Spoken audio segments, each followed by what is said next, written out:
Hello friends, চলে এলাম সুন্দরবনের ব্লগের পার্ট 6 নিয়ে। ওটু রিসর্টে ঢোকার পর একটু ফ্রেশ হয়ে নিলাম। ফ্রেশ হয়ে কিছু স্ন্যাক্স অর্থাৎ ইভিনিং স্ন্যাক্স খেয়ে দেন আমরা আশপাশটা ঘুরতে বেরোলাম। আশপাশটা ঘুরতে বেরিয়ে এখানে দেখতে পেলাম পাখিরালয় ব্রিজটা। সেখানে আমরা পুরো ফ্যামিলি মিলেই বেরিয়েছিলাম।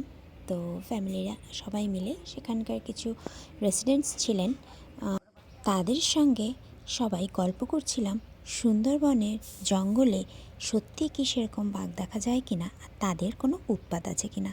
তোমরাও শুনে নাও ভিডিওতে তারা কি বলছেন।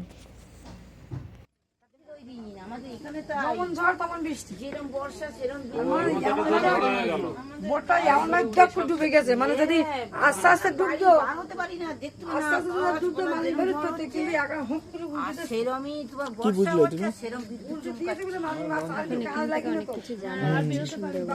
চায় পে চর্চা।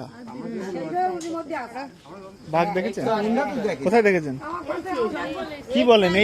এই জঙ্গলে একটু আগে এসেছিল। আপনি দেখেছেন কাকিমা? আপনি বাঘ দেখেছেন? কোথায় কোথায় দেখেছেন?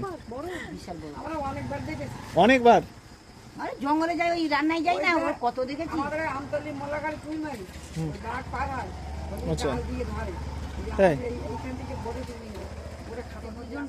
না? এমনি গ্রামে ঢুকে গেছে এরকম বাঘ দেখেছেন? গ্রামে ঢুকে ধান বাগানে করে ঢুকে নিয়েছে।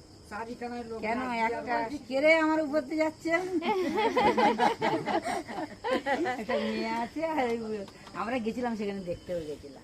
গল্প শুনে সবার সাথে গল্প করে আমরা চলে গেলাম ডিনার করতে। ডিনারে আমাদের ছিল রাইস, চিকেন কষা, চিংড়ি মালাইকারি এবং আরও অনেক কিছু। তো এইভাবে আমাদের শেষ হলো ডে 1-এর সুন্দরবন ব্লগ।